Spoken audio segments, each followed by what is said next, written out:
கர்த்தராகிய இயேசு கிறிஸ்துவின் நாமத்தினாலே உங்களுக்கு நான் வாழ்த்துதலை தெரிவித்துக் கொள்கிறேன்.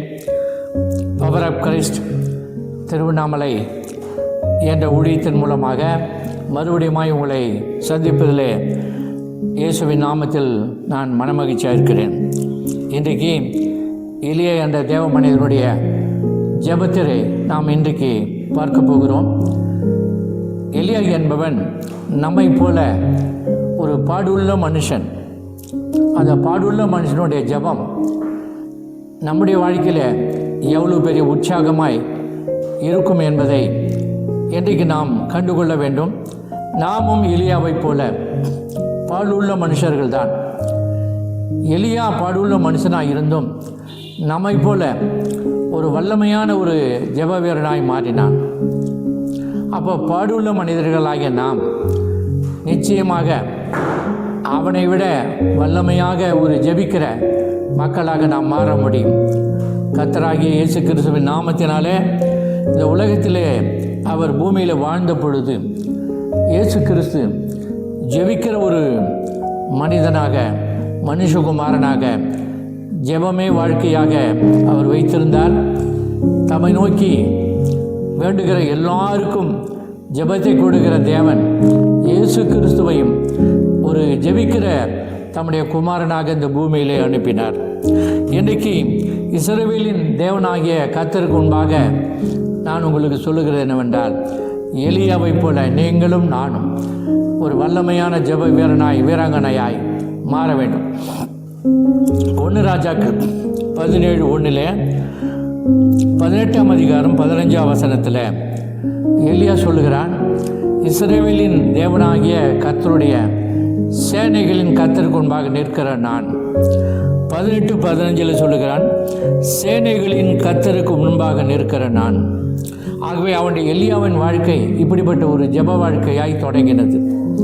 எனக்கு அருமையானவர்களே, எலியா பாருங்கள், ஜெபிக்கிறவன் எப்படி சொல்கிறான்?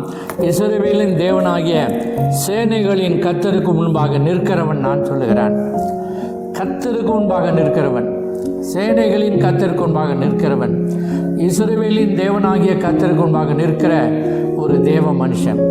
பழைய ஏற்பட்ட மேடையிலே எலியாவை இஸ்ரவேல் என்றதான பெரிய தேசத்தை அசைக்கும்படி பாகாலுக்கு அடிபணிந்த ஆகாபும் அவருடைய மனைவியும் இஸ்ரவேல் ஜனங்களும் கர்த்தரை விட்டு பின்வாங்கி போனதினால அவர்களை தேவன் பக்கமாக இழுக்கும்படி திருப்பும்படி எலியா என்ற ஒரு தேவ மனிதனை ஜெப வீரனாக எடுத்து கர்த்தர் பயன்படுத்தி ஒரு தேசத்தையே தேவன் பக்கம் திருப்பினார். ஆகவே தேவனுடைய பிள்ளைகளே, இன்றைக்கு நாம் ஒரு தேசத்தை தேவன் பக்கம் திருப்ப வேண்டுமானால் எலியாவை போல சேனைகளின் கர்த்தருக்கு முன்பாக நிற்கிறவர்களாய் நாம் மாற வேண்டும். தேவன் ஜெபத்தை நமக்கு கொடுக்கிறார். ஜெபம் என்பது தேவனோடு உள்ள உறவு, ஐக்கியம், தேவனோடு உள்ள உறவின் பாலம். அருமையானவர்களே, ஜெப மனிதர்களாகவே ஜெப வீராங்கனையாய் பிறந்தவர்கள் யாரும் இல்லை. நாம் ஜெபத்தை பழக்கத்திலே கொண்டு வர வேண்டும். ஜெபத்தை நம்முடைய உயிர் மூச்சாக கொண்டு வர வேண்டும். ஜெபமே நம்முடைய வாழ்க்கையாக மாற வேண்டும். ஜெபந்தான் நம்முடைய வாழ்க்கை. அந்த ஜெபத்தை கொடுக்கிற தேவன் அவருடைய ஜெபத்தின் ஆவியை, விண்ணப்பத்தின் ஆவியை நம்மை ஊற்றி இந்த உலகத்தை அவர் பக்கமாய் திருப்பும்படி ஜெப மனிதர்களாய், மனுஷிகளாய் நம்மை ஆண்டவர் மாற்றுவாராக. சேனைகளின் கர்த்தருக்கு முன்பதாக நிற்கிற இந்த எலியா ஒரு பெரிய காரியத்தை, ஒரு தேவன் பக்கமாக ஒரு தேசத்தை திருப்பி விட்டான். மாபெரும் அடையாளங்கள், அற்புதங்களை செய்வதை விட தேசத்தை தேவன் பக்கம் திருப்புவதுதான் பெரிய காரியம். அந்த வேலையை யார் செய்ய முடியும் என்றால் ஜெபிக்கிற மனிதர்களால் தான் செய்ய முடியும். ஜெபிக்காத மனிதர்களால் எதையும் செய்ய முடியாது. ஆகவே முதலாவது எலியா திறப்பில் நிற்கிற சேனைகளின் கர்த்தருக்கு முன்பாக நிற்கிற ஒரு தேவ மனிதனாய் இருந்தான் என்று வாசிக்கிறோம். இரண்டாவதாக நாம் பார்க்கும் பொழுது இந்த எலியா 1 நிமிட ஜெபம் பண்ணியிருக்கிறான். 60 வினாடி மாத்திரம் ஒரு ஜெபம் பண்ணியிருக்கிறான். ஏன்னா இஸ்ரவேல் ஜனங்கள் கர்த்தரை விட்டு பின்வாங்கி பாகாலுக்கு பின்பற்றி போனதுனால, ஆகாபும் அவருடைய மனைவியோடு சேர்ந்து இஸ்ரவேல் ஜனங்கள் தேவனை விட்டு பின்வாங்கி போனதுனால கர்மேல் பர்வதத்தில் எல்லாரையும் வரவழைத்து அவர்களுக்கு முன்னதாக அக்கினியை இறக்கின ஒரு தேவ மனுஷன். அவனுடைய ஜெபம் ஒரு 60 வினாடி தான், அல்லது ஒரு நிமிடம் தான். இப்படிப்பட்ட வல்லமையான ஒரு ஜெபத்தை செய்திருக்கிறான். 60 வினாடியிலே ஒரு நிமிஷத்தில் அக்கினியை பரலோகத்திலிருந்து கர்த்தரிடத்திலிருந்து இறக்கிய ஒரு மனுஷன் யார் என்றால் இந்த பூலோகத்தில் எலியா என்ற மனிதன் மாத்திரம்தான்.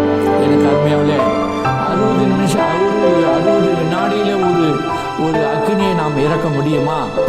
ஒரு நிமிஷத்தில் பரலோகத்தின் அக்கினியை, தேவனுடைய அக்கினியை இறக்க முடியுமா? அது முடியாது. ஆக ஒரு பெரிய தேவ மனிதன் சொல்லுகிறார், அந்த ஒரு நிமிடத்துக்கு ஜெபத்துக்கு பின்னாடி பல நாட்கள், பல மணி நேரங்கள் அவன் முழங்காலில் நின்றால்தான் அப்படிப்பட்ட ஒரு நிமிஷ ஜெபத்திலே அற்புதங்கள் நடக்கும் என்று சொல்லுகிறார்.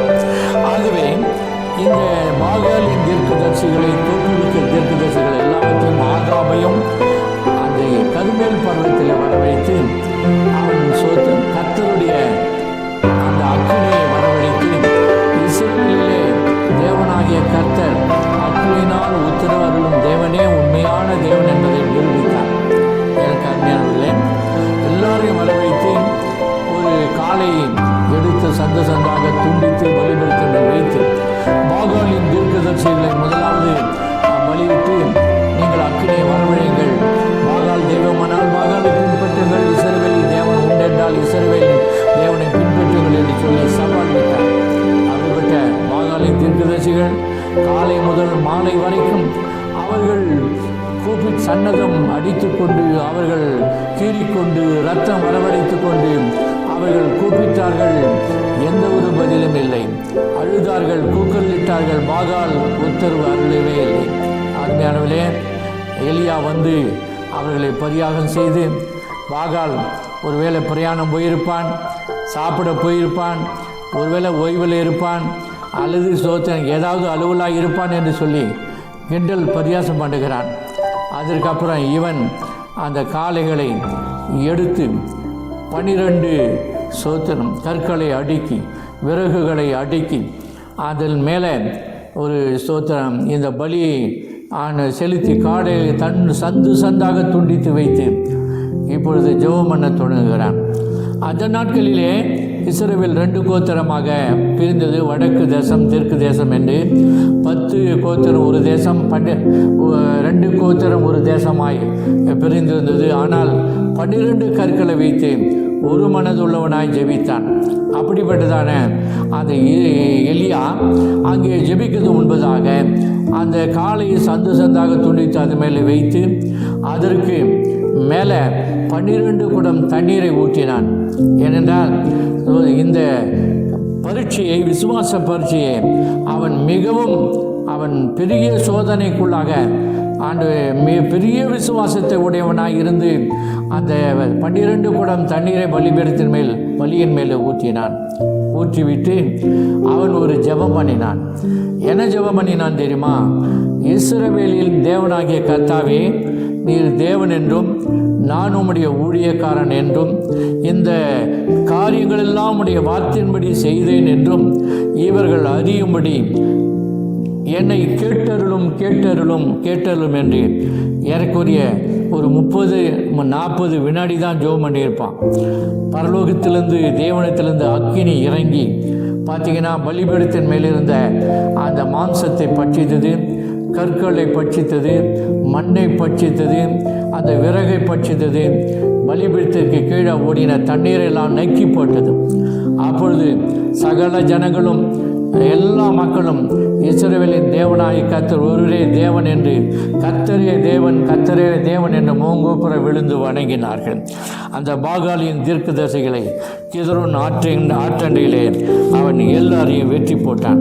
அருமையானவர்களே, இப்படி 60 வினாடி ஒரு நிமிஷ ஜெபத்தில் பெரிய அற்புதத்தை செய்த ஒரு எலியாவை நாம் இங்கே பார்க்கிறோம். அருமையான தேவனுடைய ஜனமே, நம்முடைய ஜெபம் அப்படிப்பட்ட ஒரு ஜெபமாக இருக்குமானால் நிறைய ஆண்டு சமயத்தில் காத்திருந்து ஒரு வினாடி வினாடி ஜெபித்தால் கூட நம்முடைய ஜெபங்களுக்கு தேவன் அற்புதங்களை செய்வார். அக்கினி இறங்கும். எல்லாவற்றிலும் தேவன் பெரிய அற்புதங்களை செய்து தேசத்தை தேவன் பக்கமாய் திருப்புவார். மூன்றாவது ஜெபம், கர்மேல் பருவத்தில் எலியா ஒரு ஜெபம் பண்ணினான். ஆகாப் தீர்க்கதரிசியும் பாகாலின் தீர்க்கதரிசிகள் எலியாவும் கர்மேல் பருவத்தில் இருக்கிறார்கள். அந்த எலியாவுக்கு ஒரு வெளிப்பாடு வந்தது. பெருமழையின் இரைச்சல் கேட்கப்படுகிறது, ஆகவே நீ ரதத்தை பூட்டி ஓடிப்போம் என்று ஆகாப்புக்கு சொல்லுகிறான். சொல்லிவிட்டு தன்னுடைய வேலைக்காரனை பார்த்து சொல்லுகிறான், இந்த சமுத்திர முகமாய் போய் பார், அங்கே ஏதாவது மேகம் எழும்புகிறதா, மழை வருகிறதா என்று போய் பார் என்று சொல்லுகிறான். அருமையானவர்களே, அந்த கர்மேல் பருவத்தில் எப்படி ஜெபித்தான்? 1 ராஜாக்கள் 18:42 சொல்லியிருக்கிறது, கர்மேல் பருவத்தின் சிகரத்தின் மேல் ஏறி தரையிலே பணிந்து தன் முகம் முழங்கால் பட குனிந்து ஜெபித்தான் என்று எழுதியிருக்கிறது. அவனுடைய காதுகளிலே பெருமழையின் இரைச்சல் கேட்கப்பட்டது. அருமையானவர்களே, அந்த ஸ்தோத்திரம், இந்த எலியாவினுடைய ஜெபம் கேட்கப்பட்டது. அங்கே பெருமழையின் இரைச்சல் கேட்கப்பட்டது. அந்த கர்மேல் பருவத்தில் தன்னுடைய முகம் முழங்காலில் படும்படி அவன் குனிந்து ஜெபித்தான். அந்த ஜெபந்தான் இந்த தேசத்தில் 3 வருட பஞ்சத்தை மாற்றினது. கர்த்தர் பெருமையின் இரைச்சல் மூலமாக ஒரு பெரிய மழையை வரப்பண்ணினார். அதே நேரத்தில் பாகாலின் தீர்க்கதரிசிகளை வெற்றி போட்டார். அடுத்த நாளிலே அந்த எசபேல் தீர்க்கதரிசி, எசபேல் ராணியிடந்து அவனுக்கு ஒரு துர்ச்செய்தி ஒன்று வந்தது. அது நாம் பார்க்கிறோம். 4வது ஜெபத்தை நாம் பார்க்க போகிறோம். அந்த 4வது ஜெபமும் பார்த்தீங்கன்னா, 3வது ஜெபம் கர்மேல் பருவத்தில் அவர் பண்ண ஜெபம். 4வது ஜெபம் பாருங்க, அந்த 1 ராஜாக்கள் 19:3-4 வாசிக்கிறோம். அந்த எலியாவுக்கு அவள் ஒரு துர்ச்செய்தி அனுப்பினாள். பாகாலின் தீர்க்கதரிசிகள் என்ன செய்ய, அதுபோல உன் கழுத்து வெட்டப்படும், நீ சங்காரம் பண்ணப்படுவாய் என்று சொல்லி அவள் ஒரு செய்தி அனுப்புகிறாள். அந்த செய்தி கேட்டு அவன் தன் வேலைக்காரனை அழைத்து கொண்டு பெயர்சபாவுக்கு போகிற வழியிலே வனாந்தர மார்க்கமாய் ஓடுகிறான். ஓடி ஒரு நாள் பிரயாணம் பண்ணி சூறை செடியின் கீழ் உட்கார்ந்து ஜெபம் பண்ணான். பார்த்தீங்கன்னா, இப்போ எலியாவினுடைய ஜெபம் இறங்கு முகமாக இருக்கிறது. ஏன் இப்படி உட்காந்து போய் சூறை செடி நிழலில் இப்போ உட்காந்து? எனக்கு அருமையான தேவ ஜனமே, நீங்கள் யோசிச்சு பாருங்கள். சேனைகளின் கர்த்தருக்கு முன்பாக நின்றவன். 2வது நீங்கள் பாருங்கன்னா, அவன் ஒரே ஒரு நிமிடத்தில் நீங்கள் பார்த்தீங்கன்னா அவன் பெரிய அக்கினியை வரவழைத்த ஒரு தேவ மனிதன். 2வது நீங்கள் பார்த்தீங்கன்னா 3வதாக நாம் பார்க்குறோம், கர்மேல் பருவத்தில் முழங்கால் முகத்தில் படி குனிந்து பணிந்து ஜெபித்தவன். 4வதாக அந்த பெரிய காரியங்களை செய்தவர் ஒரு தேவ மனிதன், ஒரு தேவனுடைய பிள்ளை, ஒரு தேவனுடைய ஊழியக்காரன் என்ன செய்ய வேண்டும் என்றால், போய் கர்த்தருக்குள்ளே மறைந்து கொள்ள வேண்டும். இயேசு இந்த நாட்களிலே பெரிய பெரிய அற்புதங்களை செய்த பிறகு கூட அவர் போய் மறைந்து கொண்டார். அருமையாளர்களே, மறைந்து கொள்ளாமல் அவன் கொஞ்சம் பெருமையோடு இருந்தான். கர்த்தர் அவனை உடைப்பதற்காகவே அந்த எலியாவுக்கு எசபேல் மூலமாய் ஒரு துர்ச்செய்தி அனுப்பினாள். அதனால் பயந்து போய் அவன் பெருமை நிமித்தமாக பயந்து போய் அவன் ஓடினான். ஒரு நாள் பிரயாணம் வனாந்தரமாக போய் சூறைச்செடி நிலையில் உட்கார்ந்து ஜெபம் பண்ணுறான். உட்காந்து இப்படிப்பட்ட ஜெபம் இறங்கு முகமாய் போய்விட்டது. இறங்கி முகமான ஜெபம் என்ன ஜெபம் பார்த்தீங்கன்னா, போதும் கர்த்தாவே என் ஆத்துமா எடுத்துக்கொள்ளும், என் பிதாக்களை பார்க்கல நான் நல்லவன் அல்ல என்று சொல்லுகிறான். அது எப்படிப்பட்ட ஒரு ஜெபம் தெரியுங்களா? அது உண்மையாகவே சுய இரக்கம், சுய பரிதாபம் உள்ள ஜெபம். அவன் சோர்ந்து போன ஒரு ஜெபம், போராட்டத்தில் தோல்வி அடைந்த ஒரு ஜெபமாக மாறினது. உட்காந்து ஜெபம் பண்ணுறேன் பாருங்க. போதும் கர்த்தாவே என் ஆத்துமா எடுத்துக்கொள்ளும், நான் பிதாக்களை பார்க்கல நல்லவன் அல்ல. ஆபிரகாம், ஈசாக்கு, யாக்கோபு, இப்படி என் பிதாக்கள் எல்லாம் வல்லமையாக ஜெபித்தாங்க, அவங்கள மாதிரி நான் கிடையாது.